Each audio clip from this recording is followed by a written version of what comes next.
ये आपने 3 दिनों से ये यहाँ धरना दिया है महंगाई के हवाले से, बिजली के बिलों के हवाले से, यूरिया खाद की ना फराहमी की वजह से। तो इस बारे में आप क्या कहेंगे? गवर्नमेंट को क्या पैगाम दे? कोई हुकूमती नुमाइंदा आया कि किसानों से मुसाकात करने के, बाकी पानी के क्या मसाले हैं या खाने पीने के, तो इस हवाले से आप क्या कहेंगे? जी शुक्रिया, आप आए, आपने आके यहाँ लोगों के इंटरव्यूज़ कर रहे हैं। सबसे पहली बात तो ये कि जिस तरीके से इस गवर्नमेंट ने महंगाई का जो तूफ़ान बर्पा की है पाकिस्तान के ऊपर, जिससे हमारा हर तबका परेशान हुआ है। अब ये किसान वो किसान है जो पैदावार, जो एशियाएँ खुर्दनी जितनी भी होती हैं, उनकी पैदावार इन्हीं के हाथों से निकल के आम लोगों तक पहुंचती है। और जब इनके बिलों के ऊपर टैक्स लगाए जाते हैं, जब ये महंगाई की चक्की में जिस तरीके से पिस रहे हैं ये लोग, तो मैं ये कहूँगा कि खुदारा इनके ऊपर तरस खाएं, क्योंकि ये गरीब लोग हैं। ये अपनी मेहनत के साथ, दिन लगन के साथ काम करते हैं। पूरा दिन मेहनत करने के बाद इनको अगर इनकी मजदूरी ना मिले, इनको उस मजदूरी से भी अपना हिस्सा गवर्नमेंट को देना पड़े, तो ये शर्म की बात है। सबसे पहली बात तो ये है कि ये इम्पोर्टेड सरकार जब से यहाँ बैठी हुई है, पाकिस्तान दिवालिया हो चुका है। अब आप खुद देखें कि जिस तरीके से आज 4 दिन से इनको खाना पीना, इनका जो इंतज़ाम है, यहाँ पे कोई फैसिलिटेट नहीं किया जा रहा। आपको पता है जब भी कोई धरना होता है वहाँ पे गवर्नमेंट की जिम्मेदारी होती है उन लोगों को फैसिलिटेट करना, उनकी अद्वियात का बंदोबस्त करना। कोई बीमार हो जाए, आज डेंगू का दौर है हर जगह के ऊपर, क्योंकि इनका तो सिर्फ मतलब यही है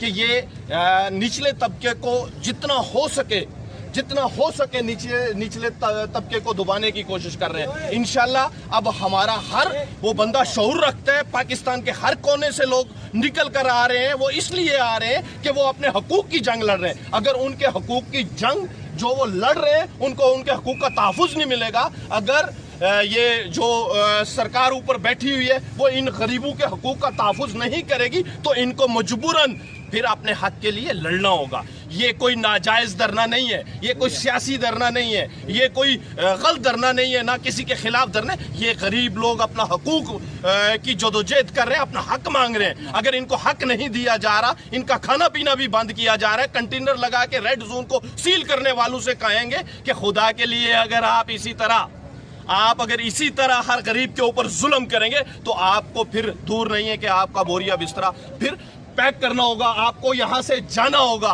क्यों कि ये गरीब लोग, ये गरीब जो किसान है, यही हमारे रिस्क के लिए दिन भर पसीना कमाते अपना गिराते हैं, पूरा दिन मेहनत करते हैं, खेती बाड़ी करते हैं। इनको क्या ऐसा एहसास होगा जो याशियाँ करते हैं, जो टैक्स के पैसे के ऊपर हेलीकॉप्टर्स के अंदर घूम के पूरी दुनिया में एंजॉय करते हैं, जिनके बच्चे अमीर हो गए हैं, जिनके बच्चे आज बड़े बड़े ओहदों के ऊपर फायज हैं, जिनके बच्चे सिर्फ घर से निकलते हैं वो हेलीकॉप्टर में बैठते हैं, और इनके बच्चे घर से निकलते हैं वो खेती बाड़ी करते हैं, वो मेहनत करते हैं वो।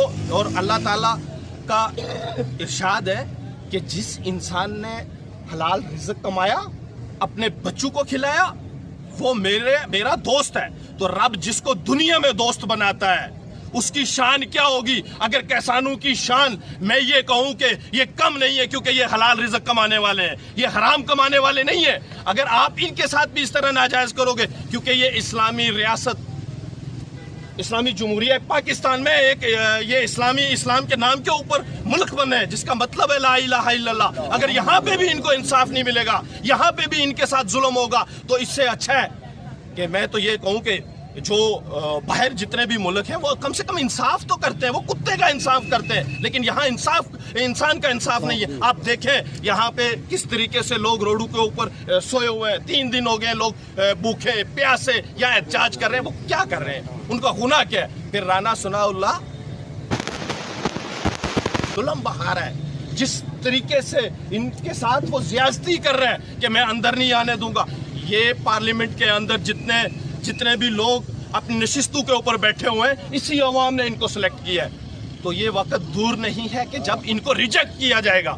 जब रिजेक्ट किया जाएगा तो फिर इनके साथ क्या होने, इनके साथ वो अशर होने जो अफगानिस्तान के गद्दारों के साथ हुआ था, जिन्होंने जिन्होंने जिस तरीके से जुल्म किया था, आज वाज़िया तौर पे ये किसान पैगाम दे रहे हैं कि हमें अपना हक दो, हमें जीने दो, हमें मरने से रोको, हम मर रहे हैं, हम लुट रहे हैं।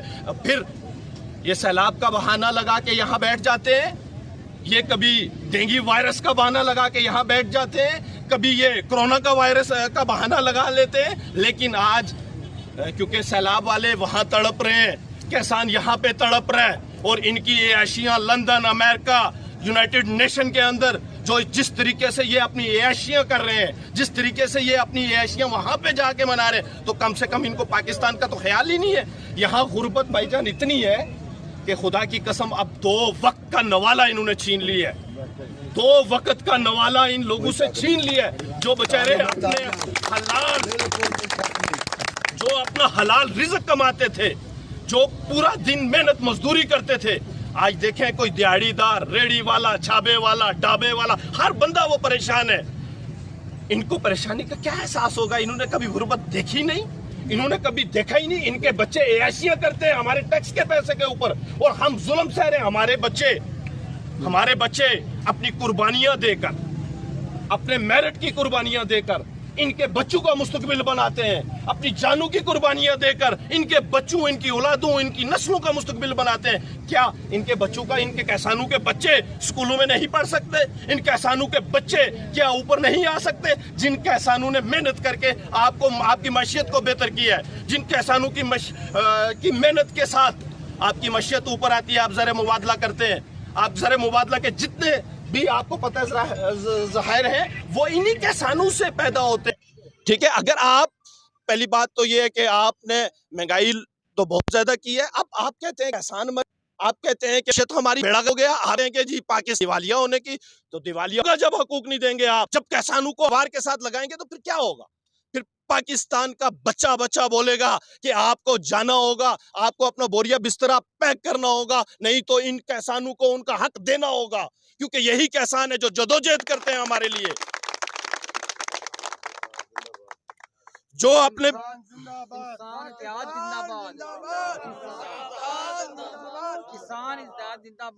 और उसके बाद जिस तरीके से ये निकले, मैं इन सबको सलाम पेश करता हूँ, इनको खराजे तहसीन पेश करता हूँ कि जिस तरीके से ये अपने मुस्तकबिल के लिए निकले हैं, इंशाल्लाह इनकी औलादें भी इसी तरह इनकी जंग लड़ेंगी, अपने हक के लिए लड़ेंगी। और इन्होंने अपने बच्चों की कुर्बानियां, अपने हक की कुर्बानी, अपनी माशियत की कुर्बानी, अपनी जिंदा जवानियों की कुर्बानियां खेती बाड़ी करके इन्होंने देकर मुल्क पाकिस्तान को बचा के रखा हुआ है। पाकिस्तान को दिवालिया होने से बचाने वाले ये किसान है। अगर आप कहते हैं कि अमेरिका हमारी मदद करेगा, आप कहते हैं कि दूसरे कंट्रीज हमारी मदद करेंगे, आप कहते हैं इसराइल हमारी मदद करेगा, आप कहते हैं कि हमारी मदद कोई और करेगा, तो ये नामुमकिन है।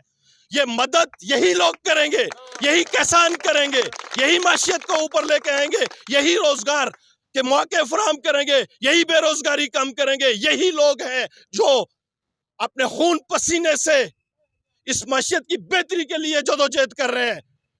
आप जहां भी जाते हैं आपका कटोरा खाली मिलेगा। आप किसानों के ऊपर शफकत करेंगे तो इंशाल्लाह ये कटोरा भी भरेगा आपका, आपको कहीं जाने की जरूरत नहीं पड़ेगी। और आज मैं मुतालबा करता हूं इंपोर्टेड सरकार से कि आप आए, आप देखें इन गरीबों का कसूर क्या है।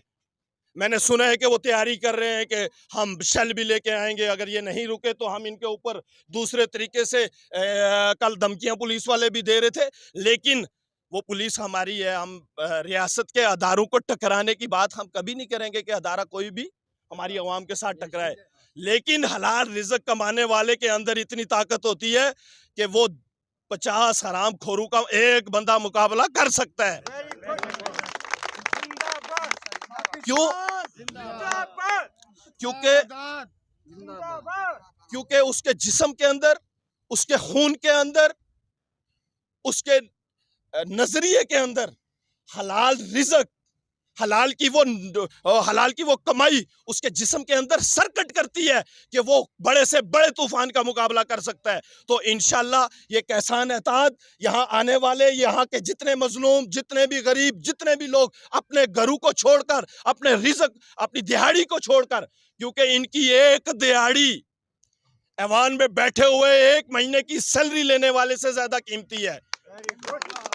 क्योंकि इन्होंने वही दिहाड़ी कमा के अपने बच्चों का रिज़्क कमाना है, इन्होंने वही दिहाड़ी लगाकर अपने बच्चों का पेट पालना है, इन्होंने वही दिहाड़ी से मंडी में लेके वो माल बेचने हैं जिससे आपके बच्चे भी रिज़्क खाएंगे, जिससे पूरे पाकिस्तान का बच्चा रिज़्क खाएगा। अगर आप इनकी दिहाड़ियां ज़ाया करेंगे, आपकी नस्लों की दिहाड़ियां भी ज़ाया होंगी, मेरिट भी ज़ाया होगा, मुस्तकबिल भी ज़ाया होगा।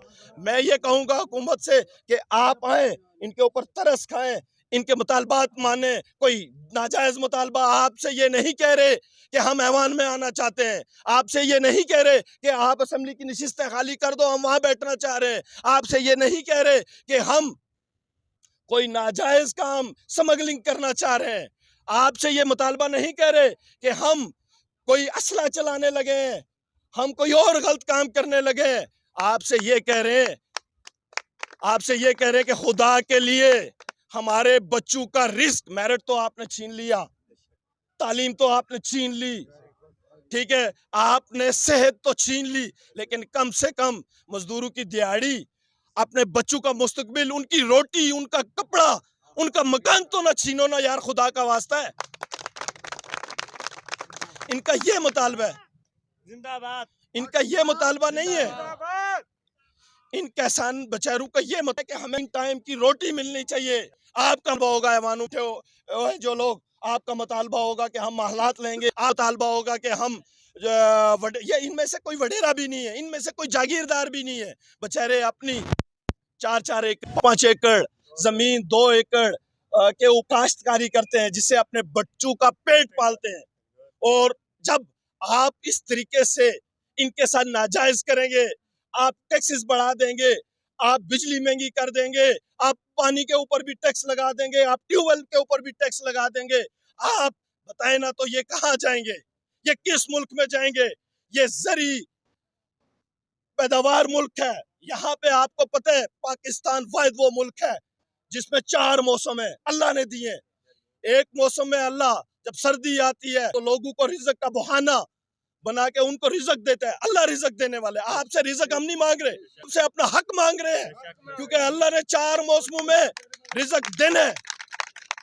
फिर इस्लामी जमहूरिया पाकिस्तान के अंदर अगर आप इस तरीके से जुल्म करेंगे तो खुदा की कसम हम कहेंगे कि आप शरीयत की भी नफी कर रहे हैं, आप हमारे दीन की भी नफी कर रहे हैं, आप हमारे इस्लाम की भी नफी कर रहे हैं। क्योंकि अल्लाह जिनको दोस्त बनाता है अपना, अल्लाह जिनको अपना दोस्त बनाता है उनके आप दुश्मन बनते हैं। अल्लाह कहता है कि हलाल रिज़्क कमाने वाला मेरा दोस्त है, आप कहते हो कि हलाल रिज़्क कमाने वाला हमारा दुश्मन है। तो फिर आपको ना अमेरिका स्टेबल करेगा, ना आपको इंडिया स्टेबल करेगा, ना आपको इसराइल स्टेबल करेगा, आपको यही किसान, यही मुसलमान, यही मजदूर स्टेबल करेंगे, जिनका एक ही कलमा है, जिनका एक ही रसूल है, जिनका एक ही दीन है, जिनकी कमाई सिर्फ हलाल है। तो हलाल कमाने वालों का साथ देना होगा, और इंशाल्लाह हम आपके साथ हैं। राना सनाउल्लाह तो चंद हजार के मजमे से डर गया, जब चंद लाख आएंगे तो फिर इनको वाकई जगह नहीं मिलेगी अपनी जान बच